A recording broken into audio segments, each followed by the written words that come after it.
Olá, amigos do Centro Espírita Seara do Mestre. Meu nome é Antônio Roberto e vamos dar continuidade aos estudos da nossa casa de forma virtual. Então, o tema do estudo de hoje é o capítulo 1 do Livro dos Espíritos, que fala sobre Deus. Então, eu vou comentar algumas das questões deste capítulo, que fala aí sobre a definição de Deus, provas da existência de Deus e atributos da divindade. Depois farei um comentário sobre duas passagens do Evangelho que estão relacionadas aos atributos da divindade. Para iniciarmos, vamos fazer uma prece rogando a Deus, nosso Pai, o seu amparo e a sua proteção, que cubra a todos nós com suas bênçãos de paz e harmonia e que tenhamos nossa fé fortalecida nas mensagens e ensinamentos do nosso Mestre Jesus. Que assim seja.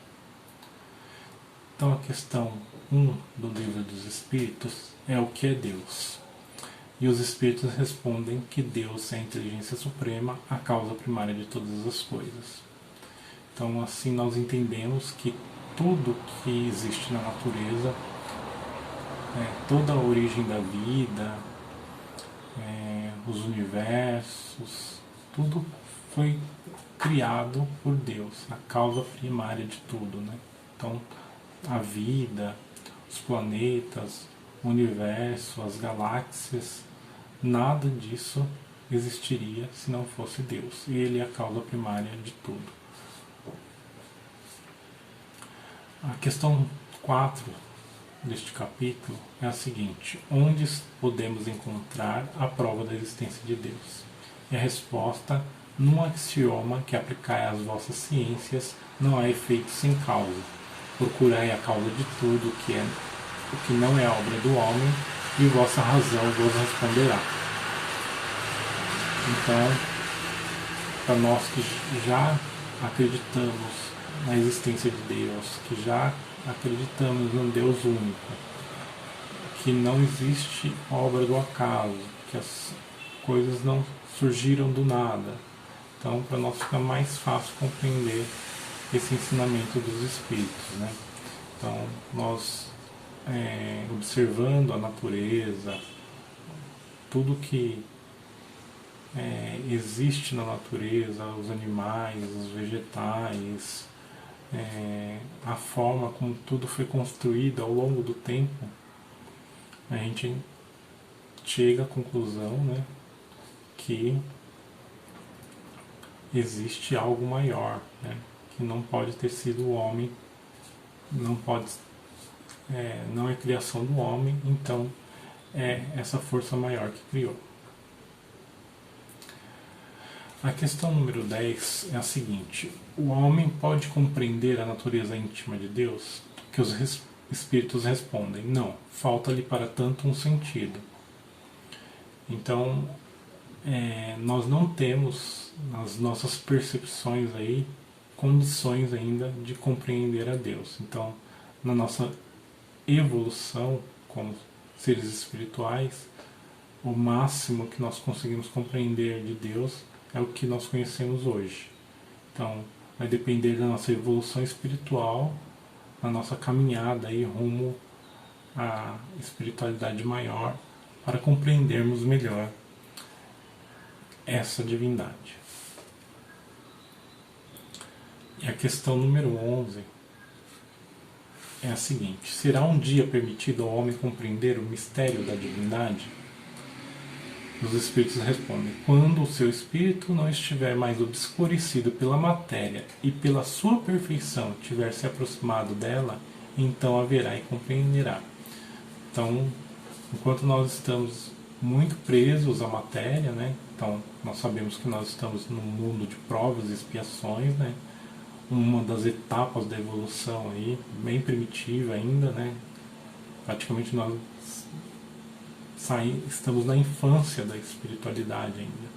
Então, à medida que nós avançarmos aí nesse conhecimento, nessa nossa evolução, nós deixamos, né, de estar apegados e obscurecidos pela matéria e vamos compreendendo a partir da nossa perfeição, né, do nosso aperfeiçoamento, se aproximando mais de Deus, da divindade, E aí ele até diz aqui que então ele haverá e a compreenderá. Então nós veremos a Deus e o compreenderemos. E fica bem interessante aquela passagem de Jesus quando ele conversa com Nicodemos, que ele fala que ele só dá testemunho daquilo que ele viu, né, daquilo que ele conhece, né, e que a palavra dele era a verdade e tudo, ele só dava testemunho daquilo que ele já tinha conhecimento. Então ele fica bem evidente aí de que ele realmente conhece o Pai, né? E por isso que ele deixou todos esses ensinamentos para nós. E ele continua aqui na resposta, né, da questão número 11. A inferioridade das faculdades do homem não lhe permite compreender a natureza íntima de Deus. Na sua infância, o homem o confunde muitas vezes com a criatura, cujas imperfeições lhe atribui, mas à medida que o seu senso moral se desenvolve, seu pensamento penetra melhor o fundo das coisas e ele faz então a seu respeito uma ideia mais justa e mais conforme a boa razão, embora seja sempre incompleta.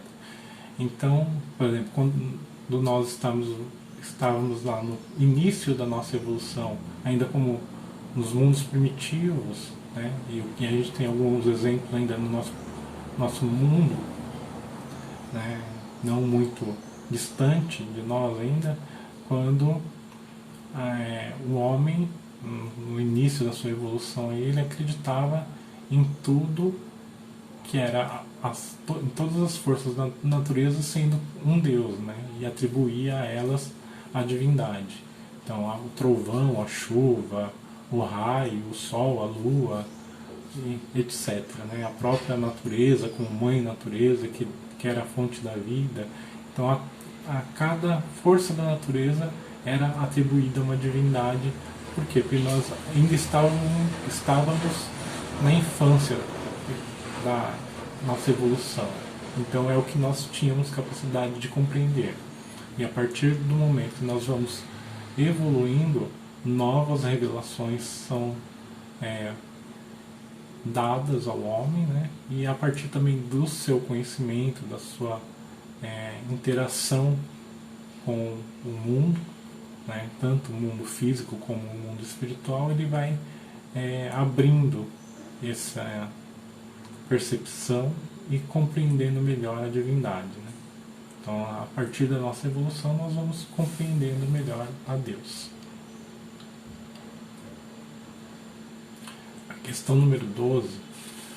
Se não podemos compreender a natureza íntima de Deus, podemos ter uma ideia de algumas de suas perfeições? E os Espíritos respondem sim, de algumas. O homem se compreende melhor à medida que se eleva sobre a matéria. Ele as vê e entrevê pelo pensamento. Então, aqui ele deixa claro que também é a partir da nossa evolução que a gente vai compreendendo melhor a natureza íntima de Deus, né? Então, e aqui ele fala de alguma ideia de alguma das suas perfeições. Então, como a gente sempre compara Deus muito com o que nós conhecemos, então a gente desenhou ele, até fez a imagem dele como se fosse um ser humano, porque é o que nós temos conhecimento, né? Nós não conseguimos fugir muito para o lado espiritual ainda, né? De compreender e entender melhor a espiritualidade. Então a gente pintou, desenhou Deus aí como um ser humano, né? E todos os seus atributos nós partimos daquilo que nós conhecemos. Então, se eu sou bom, então Deus também deve ser a bondade absoluta. Então, quais são as perfeições do homem? Inteligente, então Deus tem inteligência acima, né, superior à minha. E assim por diante. Então, cada atributo que o homem poderia ter, ele atribuía a Deus, atribui, né, ainda, a um grau superior. Porque se ele tiver qualquer um desses atributos menor do que o homem possui, ele deixa de ser Deus, né? Então a gente vai compreendendo Deus a partir da nossa própria evolução. E aí a questão 13, ele diz ele pergunta o seguinte: quando dizemos que Deus é eterno, infinito, imutável, imaterial, único, todo-poderoso, soberanamente justo e bom, não temos uma ideia completa dos seus atributos? E os Espíritos respondem: do vosso ponto de vista, sim, porque acreditais abranger tudo, mas ficais sabendo que há coisas acima da inteligência do homem mais inteligente, e para os quais a vossa linguagem, limitada às vossas ideias e às vossas sensações, não dispõe de expressões. A razão vos diz que Deus deve ter essas perfeições em grau supremo, pois se tivesse uma de menos, ou que não fosse em grau infinito, não seria superior a tudo, e por conseguinte não seria Deus. Para estar acima de todas as coisas, Deus não deve estar sujeito a vicissitudes, e não pode ter nenhuma das imperfeições que a imaginação é capaz de conceber. Então, é mais ou menos o que a gente já comentou anteriormente, né? Então, a gente consegue compreender Deus como um ser eterno, e o eterno a gente entende aquilo que não teve começo e não terá fim, né? E para nós é difícil compreender isso, porque tudo, né, a nossa vida, ela, enquanto encarnados, ela tem um início, tem um fim. A gente não consegue compreender as coisas sem tempo e espaço, né? E ele diz também que Deus é infinito, é imutável, imaterial, único, todo-poderoso, soberanamente justo e bom. Então, infinito também não tem fim. Imutável, porque não sofre as necessidades que nós, né, estamos sujeitos aqui como seres encarnados, por exemplo. Então, nós temos uma mudança, né? Nós sofremos mudanças. Deus não. Suas leis e o próprio Deus, ele é imutável, ele não tem nenhuma alteração, né? Imaterial, a gente também não consegue compreender muito as coisas que não são materiais, a gente só consegue compreender aquilo que nos é visível, palpável, que dá para a gente mensurar de alguma forma, e aquilo que é imaterial, que foge um pouco da nossa percepção. Único. Então não poderia ter mais de um Deus, né? Se tivesse mais de um Deus, todo o equilíbrio que a gente vê no universo, ele teria sujeito a mudanças, né? Ou alterações, porque cada Deus poderia compreender o equilíbrio de uma forma diferente. A gente vê pelas nossa própria vivência aqui no mundo físico, né? Quando tem uma liderança que se opõe à outra, né? Como gera um desequilíbrio, né, no mundo material. Imagine se o mundo espiritual tivesse duas forças contrárias, como muitos querem fazer que a gente compreenda, né? Que existe Deus e existe uma outra força que eles denominam aí de Satanás, seja lá o que for, o demônio, né? Que está a contraponto de Deus. Então, nós, dentro da doutrina espírita, não acreditamos nisso, né? Não acreditamos que tenha um ser com poder similar ao de Deus que está ali a contraponto ali das suas leis, né? Fazendo com que haja um desequilíbrio no mundo. Na realidade, todo o mal e os erros que a humanidade comete é fruto ainda desse desenvolvimento na sua caminhada evolutiva, e não que exista um ser que está ali duelando com Deus para que haja esse desequilíbrio, né? Então Deus é único e todo-poderoso porque ele tem um poder absoluto sobre tudo, né? Sobre tudo aquilo que ele criou. Soberanamente justo e bom. Esse é o ponto mais importante, né? Não que ele seja mais importante, mas é um ponto fundamental para a gente compreender e confiar na justiça divina, para confiar nesse Pai que quer o bem de todas as suas criaturas. Deus não teria criado o ser humano para castigá-lo, né? Como muitos querem que nós acreditemos. Então, Deus criou os seus filhos, né, a criatura, para a felicidade, né? Então nós estamos nessa longa caminhada para conquistar essa felicidade aí. Então essas são as questões do Livro dos Espíritos, e agora nós vamos falar sobre as passagens do Evangelho que deixam claro essa questão da soberana justiça e bondade do nosso Pai Deus. Então, as passagens que eu escolhi, a primeira é a passagem do Evangelho, que está no capítulo de Lucas, no capítulo 6, do versículo 19 a 34, quando Jesus diz o seguinte: não queirais entesourar para vós tesouros na terra, onde a ferrugem e a traça os consomem, e onde os ladrões os desenterram e roubam. Mas entesourai para vós tesouros nos céus, onde não os consomem a ferrugem nem a traça, e onde os ladrões não as desenterram nem roubam, porque onde está o vosso tesouro, aí também está o vosso coração. Portanto vos digo, não andeis cuidadosos da vossa vida que comereis, nem para o vosso corpo que vestireis. Não é mais a alma do que a comida, e o corpo mais do que o vestido? Olhai para as aves do céu, que não semeiam, nem cegam, nem fazem provimentos nos celeiros, e contudo vosso Pai Celestial as sustenta. Porventura não sois muito mais do que elas? E qual de vós, discorrendo pode acrescentar um côvado à sua estatura?